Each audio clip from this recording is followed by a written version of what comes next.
Hello,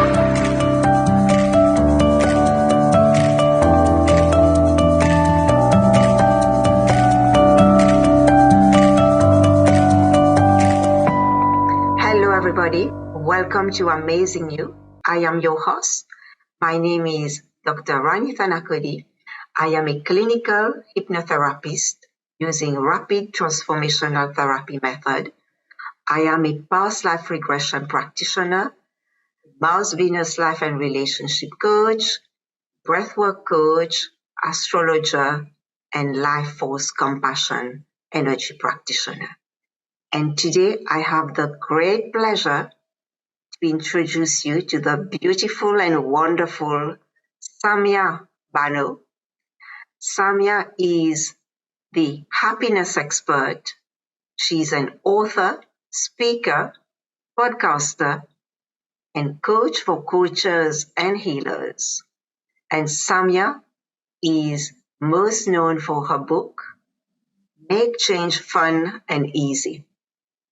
And Samia also has a podcast, which is of the same name. In addition, Samia is also a certified Reiki healer and crisis counselor working to promote mental health awareness. Welcome, Samia, to Amazing You. Hi, Dr. Rani. Thank you so much for having me. I'm so excited to be with you today. It's a great pleasure to have you, Samia. Just call me Rani. And I am super happy to have you on the podcast to share your story and your knowledge to the audience. And we are all looking forward to that.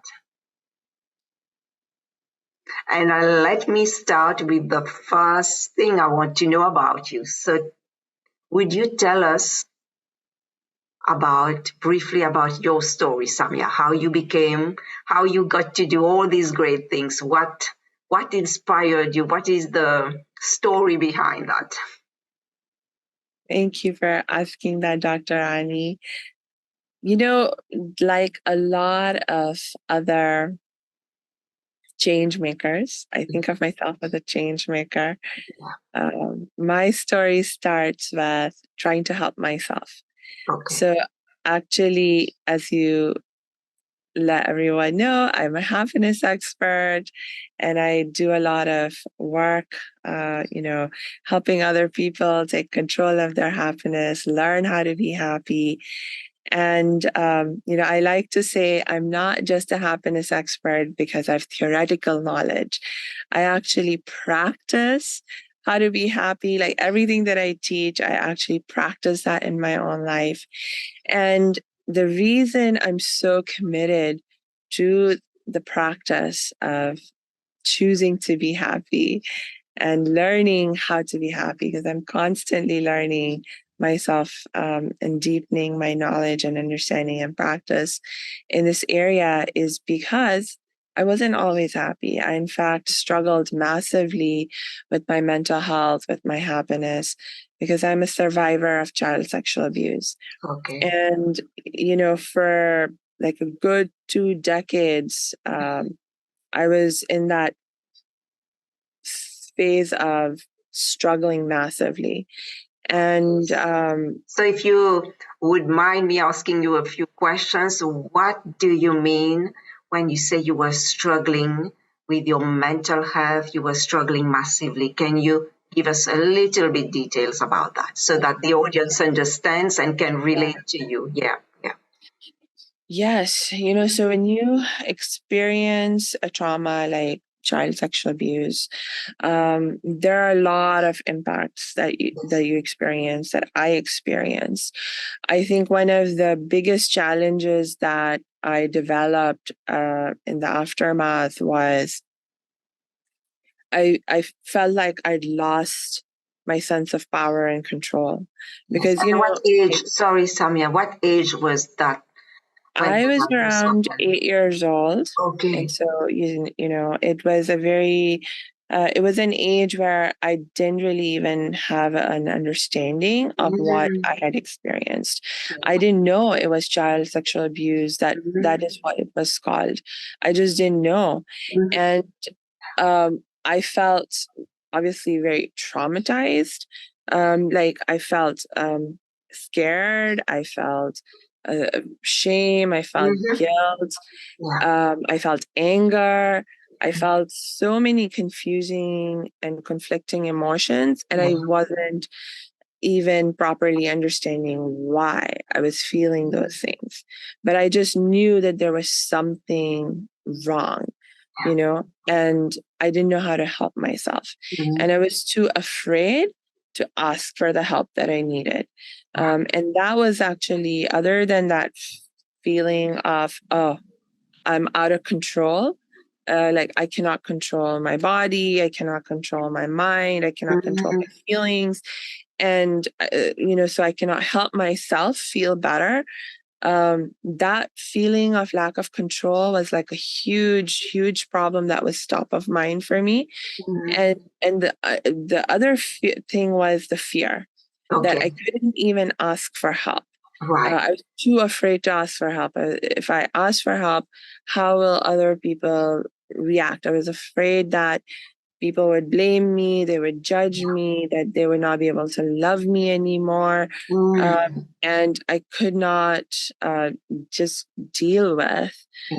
that fear of rejection. And so the way Mhm. I dealt with it Yeah. was that I didn't tell anyone uh, Okay. about what had happened to me. So I was struggling all by myself. And, Mm. it's difficult for anyone who has Yeah. suffered trauma to recover from it, but Yeah. especially as a child, um, you know, there's this added layer of a feeling helplessness Yes. and not knowing how to help yourself. Yes. And how did you get out of that?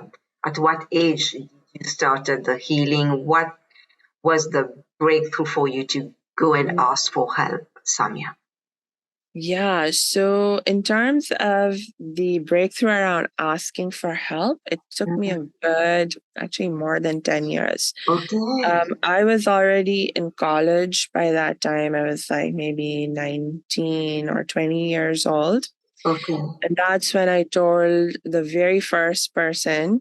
And at that point, I was like, if I don't tell somebody, if I don't get help, I Mhm. cannot live anymore. Like it was Mhm. just that bad by that point in time. So the person that I told, I was in college and this was in America. Mhm. And my family had just recently moved to America, actually, a year or two ago. And I had just started college. And one of the most wonderful things about being in college in America is that because I was legally an adult, they Mhm. have very strict confidentiality laws. And as an adult, um, I was, I actually looked into this because I was like so afraid of my family finding out Mhm. that even before I was willing to go speak to the psychologist on campus, I was like, I'm just asking theoretical questions. I did a whole inquiry. I was like, Mhm. if someone had this kind of a case and they were to reveal Yes. that there was a history of abuse, child abuse, would that be reported? Would that be something that would get reported? And I gave a few, and so then I did an investigation. They were like, well, in this case, if the person's an adult and they don't want to make the report, then the therapist wouldn't like break the confidentiality. So Mhm. once I was assured that it would be kept confidential. My family would have no way of finding out. So then I, made my appointment, and even when I stepped into the office to speak with the therapist, I wasn't actually sure I'd be able Mhm. to go through with it and tell her the truth about why I was really there. And Mhm. I had a backup story that I had made up just in case if I couldn't tell the truth, that I would have something to say to her so that Yes. so I had this like whole plan. But thankfully, once I got there, Uh-huh. I was able to open up, and it was like, Mhm. whew, like such a relief. Yeah. Um, when I left that appointment, it was only like less than an hour. Yeah. Oh my God. I felt like I was floating and I was so happy. I was like smiling it, and it was the first time in so many years that I remember feeling that kind of lightness and Yeah. even joy, you know? So it was a huge point of breakthrough. It was probably the most difficult thing I've done in my life, breaking through that fear of asking for help. I would say thank you for sharing that, because so many people are in that situation today that you've been, and they have been going through the challenging time for a long period, but Mm. they have that fear of asking for help, and you are a proof that asking for help has helped you to transform your life to for the best, to help others, to help yourself. So I would say anybody who is today watching or listening, please go and look for that help. Because if you are an adult, whatever information you'll share with your therapist, it will always remain confidential. So because help is available, we are here to support you and to see you thrive, because you are here to live an abundant life. So thank you, Samia, for sharing. This is a very inspiring story for the audience, and I'm sure you will inspire them when they will listen to you. They will be able to take action. Thank you. Thank you, Rani. So tell us about those fears, how you transcended those fears, Samia. Yeah. So when at that time, Yes. I didn't know what I know now about Yes. managing fears and transforming fears. So at that time, it really was a matter of I had hit that point of crisis, that if I didn't do something to to get the help that I needed, to ask for the help that I needed, because I tried everything that I could on my own, and it felt like only getting worse. I was feeling only more and more out of control. And so I'd hit that point of crisis where, like I said, I was like, if I don't do this now, then I cannot live anymore. I just can't take it anymore. So sometimes, you have to hit that place of rock bottom before you're willing to, despite the fear and through the fear, take the action anyway. And so Yes. sometimes that's what just has to happen. But as I have grown and matured and learned something about healing and um, how to help myself be in better mental health and choose happiness. Now I have better tools and, better ideas. So when we think about, you know, when you have that kind of intense fear, how do you deal with it? How do you overcome it? How do you Yes. transform it? And Absolutely. honestly, my favorite thing to do now is to ask God for help, first of all, because for me, God is not only always there to listen, but he's completely safe as Yes. a resource to reach out to, right? Yes. Because with people, there's always a risk. Yes. It's like, you have that fear of, well, what if I tell this person I ask for help and then they use that to hurt me more? Yes. Yeah. They can take advantage of you or give you Absolutely. really bad advice that Yes. ends up hurting you more, or they can just outright reject you, like blame you and judge you. And these are all very real and legitimate fears. Yes. You Yes. Yeah. know, And it so does happen. It does happen that yeah, it some does. people don't understand what you are going through. Yes. Exactly. And Yeah. so it's not a thing to ignore, that these fears are actually trying to give you valuable information. And so with people, there's always a risk when it comes to asking for help. Mm. But if you can sort of feel a sense of connection with the divine, with your own spiritual self, your own spiritual core, then that is a safe source to ask for help. You can always ask for help. It's always there, always available, and always loving and safe. So, for me, that's my favorite thing to do now, is the moment I find myself struggling, I'm like, wait, why am I struggling? I need to ask for help. And my first asking, I love to just ask God, ask divine for help. And when you do that, it's sort of like a letting go. You're able to sort of begin to let go of your own sense of, I have to do everything and take care of everything myself. And you're like, God, please, you take care of it. And so then it just sort of allows you to open, to just focus on just being like, okay, I'm just going to open myself up to receiving, to receiving help, receiving love. And, you're like, I'm just going to open myself up to receiving love and help from God in whatever shape or form it comes. And so then it's just that you're being willing to be open to receiving. And once you become open to receiving, you will receive. You'll begin to see or feel or experience or hear things that you're like, here's a clue, here's something I could do. Or, someone will show up in your life and they will offer something that you're like, oh, okay, I can take this step. So things just start to open up and it's like magical. It's like trusting God, and when you trust, you are able to open up and let go.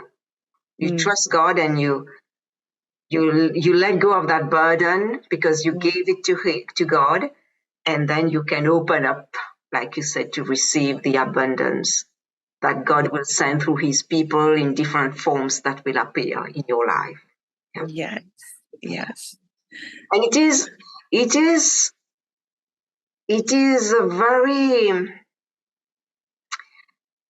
admirable, noble that you are able to do that in that place, because a lot of people at that time, when they are, in that challenging situation or that specific moment of stress, they can't think. So having that ability to still call on God in that moment is very powerful.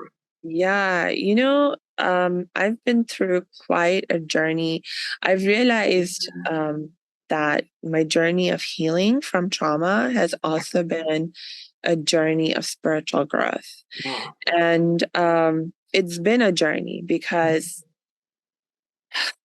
the thing is that I was born and raised in a practicing Muslim family. Muslims are people of faith, right? Like we're supposed to believe in God. And I was taught about God and the concept of God and how to pray and so forth from when I was a tiny little child. But what I found was that, for example, in the aftermath of experiencing my traumas of child abuse,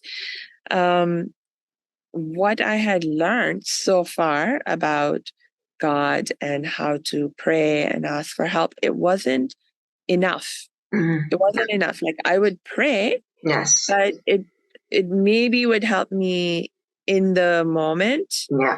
But I would then, get out of the formal prayer and then I'd go back to feeling miserable. And, so it's like, and most of the time, again, I was feeling miserable. And so I'm like, I'm praying, I'm doing everything I've been taught to do in terms of practicing the faith, practicing the religion, but I'm still miserable. I'm still unhappy. And so what's wrong? Is there something wrong with me? And I'm glad you said that, because there are so many people in your situation who because of our cultural belief and values. So we believe in God, we practice, but when we are in that moment of connection with God, we are happy, but it doesn't last long because we have to go through our daily lives. Absolutely. And then we are sad again, like you said. Yes. Yeah. And even in the moment of connection, like in the moment of formal prayer, the connection is relatively shallow, or it was for me. Yes. It was relatively shallow because on the one hand, I was praying, I'd be, saying the words that I was supposed to say, and I would even be asking for help, being like, God, please help me. God, please help me. And so to a certain extent, that gave me some hope and something to hold on to. But it was a relatively shallow experience because the worry was still there. Yes. And I was like asking for help. But you see, if you think about it, when you're like, help me, help me, help me, help me, the underlying thought and belief is that, well, I'm not being helped right now. I'm waiting to receive help, waiting for things to get better. But right now, things are really bad, and I'm feeling really bad right now. Yeah. Also, so even that connection that I used to experience was relatively shallow. So the growth that I've experienced is that now the connection that I feel with God is much, much, much, much, much, much, much deeper. And so now when I feel connected with God, I'm not, and I'm, it's like, actually, I don't even, I start by thinking, God, please help me. But it takes me only a few moments now to go from thinking, God, please help me, to realize, oh, God is already helping me. Yes. God is always helping me.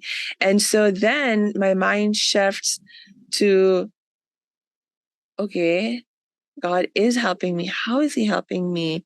What is the gift? What's the blessing? What's the lesson that, is already present in my life? What's the help that's already there? And I'm just not noticing it. I'm not aware of it because I'm so caught up in my worry. So you see, so then I'm able to shift from focusing on the problem and the suffering to like looking for solutions, to being more aware of the solutions and receiving that love and that help that God is already giving me. Yes. Very interesting because it relates to being in the moment and being grateful for what God is giving you, the gratitude. And when you are grateful, you are able to receive, you get even more abundance. You see, opportunities are coming towards you. Absolutely. Yes. Oh, that's so, so beautiful, Samia. Thank you. And my other question to you, Samia, is who has been the most influential person in your life and why? That's a tough question to answer only because there have been so many amazing people. Okay. And so it just depends on what part of my journey I'm thinking about in the moment. But I will say, like, one of the people that when I think of, the point in my journey where I started to really feel like, okay. So the next question, Samia, is would you please share with us who has been the most influential person in your life and why? You might have a few, so I'll let you decide which one you want to share. Who's the best, who are the few people you would like to share with us?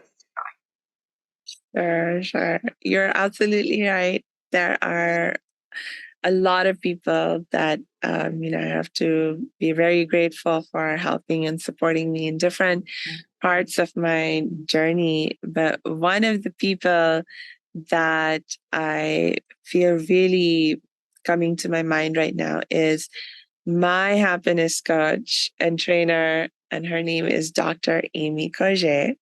Okay. So she is a person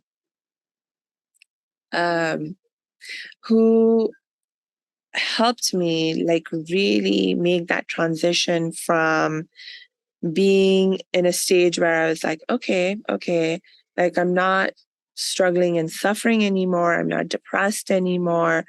So I recovered by the grace of God uh, to quite a high extent.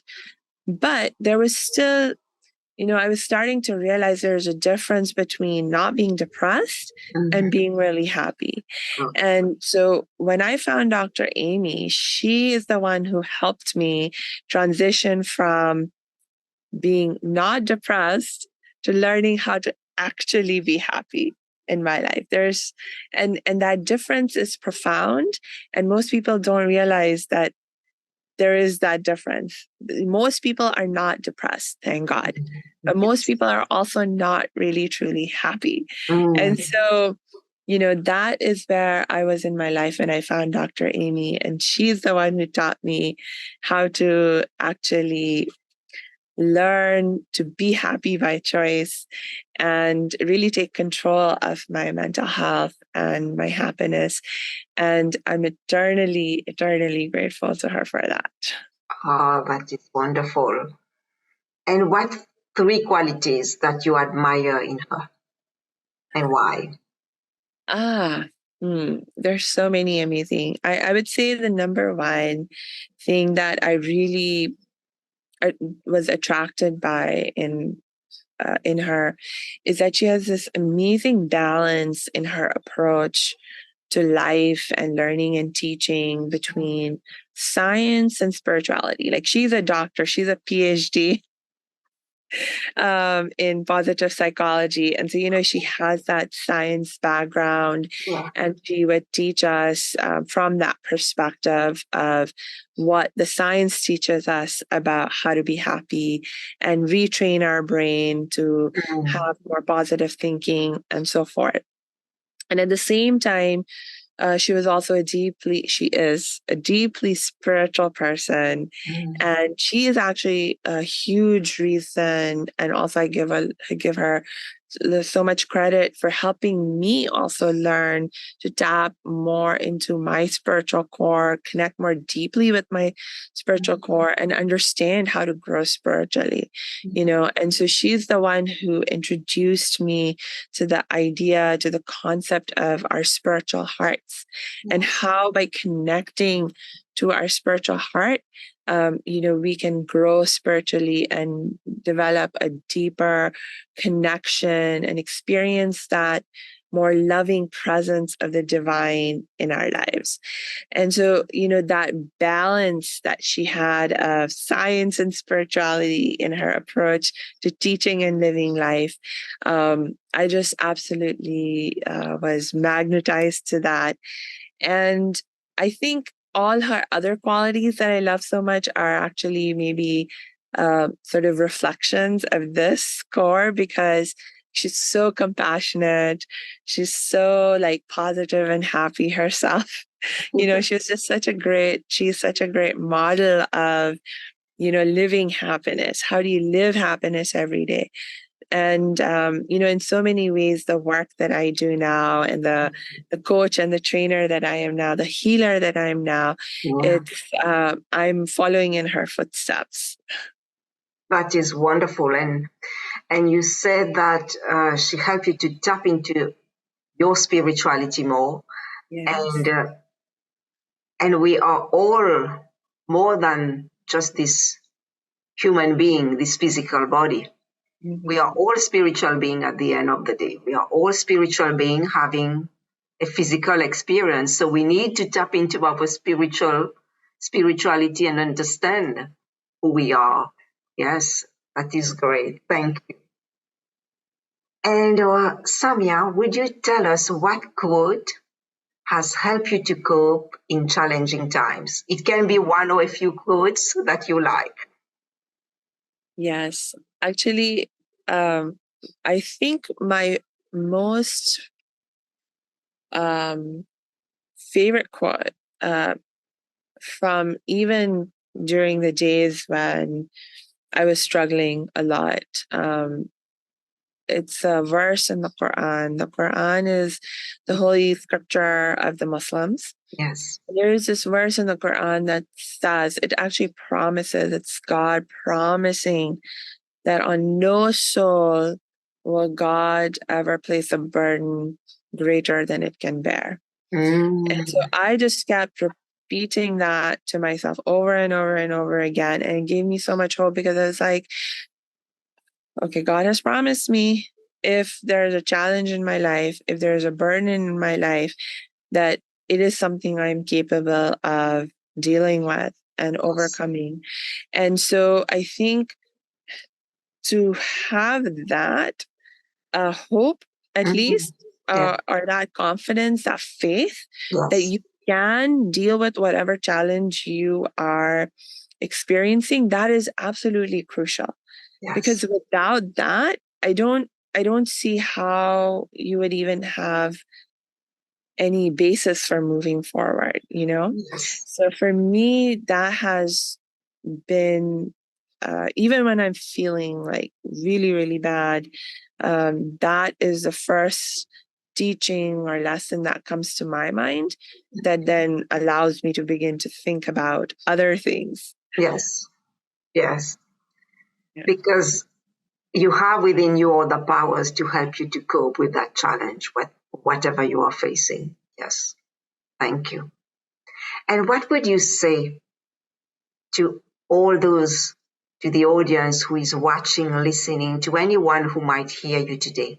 What would you like to tell them to encourage them? Because they might be facing some really tough times. What word of wisdom will you have to share with them today?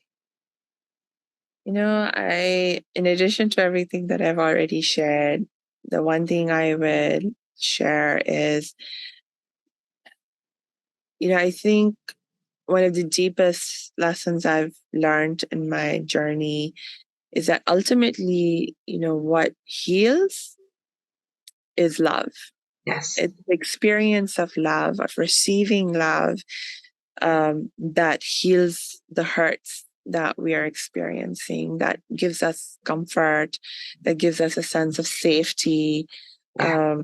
So it is ultimately love and the experience of love that helps us to heal in whatever ways that we need healing. And so, Yeah. you know, do what you can to connect with an experience of love. If you're struggling to find that love from someone else, from some other source, find that love within yourself for yourself. How can you love yourself a little bit more and a little bit better? What can you do to just introduce a little bit more love for yourself? Yeah. So start with that if you're really, really struggling. And loving yourself more and better can be as simple as, I remember one day, I asked my heart. By this point in time, I had learned to, connect with my heart, my spiritual heart, and talk to it. And I asked my heart, what do I need to do today to take better care of myself, to learn better, and to love myself more and better? And my heart was like, take a bath. Okay. Like, okay, take Something a bath. very simple. Something very simple. But, I realized how profound and important that was, because when my heart said take a bath, Yeah. what it was really guiding me to do was to take some time to take care of myself, because I can get really busy doing all kinds of things, trying Yes. to help myself, trying to help other people, etc., etc., and I can forget to take care of myself. And so when you make some time to take care of yourself, it can actually be a very radical action that you are taking, to take time, to create time for yourself when you're in a situation where there's so much demand and pressure to just be doing other things and taking care of other things and other people, you know. Yes, that is wonderful. That is great, Samia. And this is what we call self-care, is to care for the self. And when you love yourself with compassion, it's about caring to your own needs and not waiting for other people to care for your needs because they don't know what you need.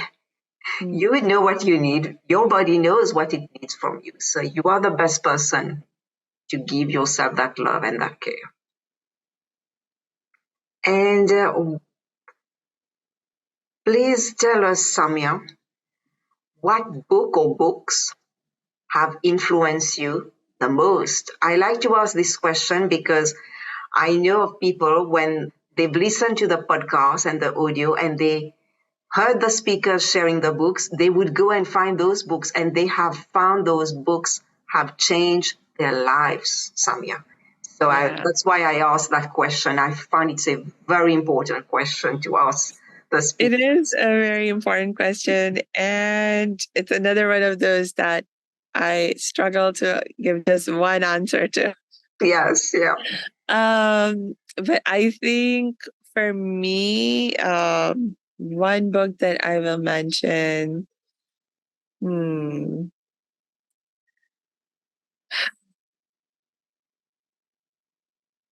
oh my gosh. Okay, so the first book that came to my mind is the Quran, the scripture.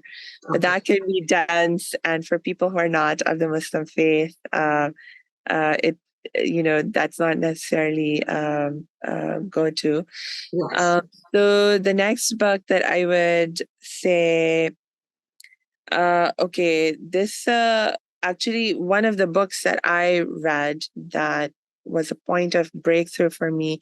This was back when I was still a teenager and Okay. struggling, but it gave me a lot of hope. Was the Diary of Annie Frank.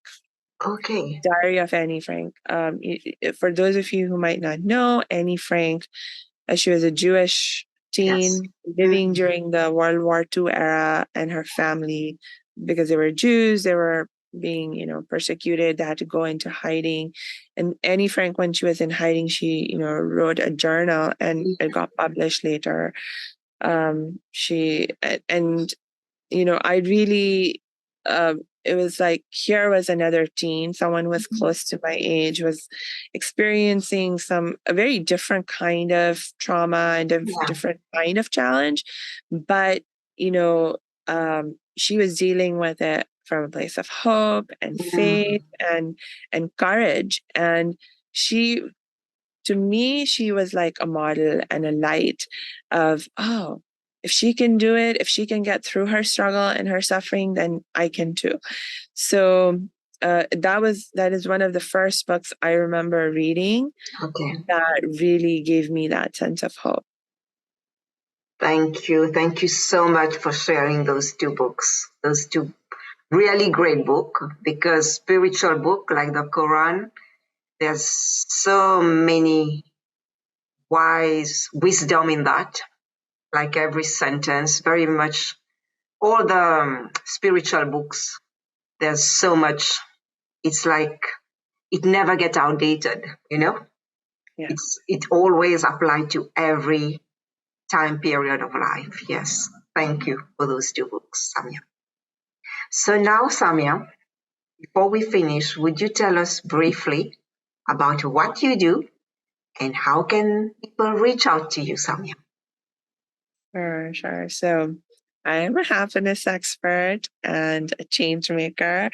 And so I love working with my people who are also change makers. They're fellow coaches and trainers and healers and nonprofit industry leaders and just people with amazing hearts who are committed to not only creating change in their own lives, but creating positive change in the world. And I love to help them make change more fun and easy, on the foundation of, learning to take better control of our mental health, learning how to choose, how to be happy by choice. Because truly, when you have control of your mental health, when you can choose to be happy by choice, regardless of circumstances, you can make change fun and easy, whether it is that you're trying to make a change in your own life or in the world. That truly is the foundation. So I love to work with change makers, help make change fun and easy. And if you want to learn how to make change fun and easy for yourself, then please go to my website. It's makechangefunaneasy.com. Okay, that's great. Thank you for sharing your web link and what you do, Samia. It's been an immense pleasure to have you on the podcast, on the YouTube channel of Amazing You. And I would like to thank you for taking your time to speak to the audience today.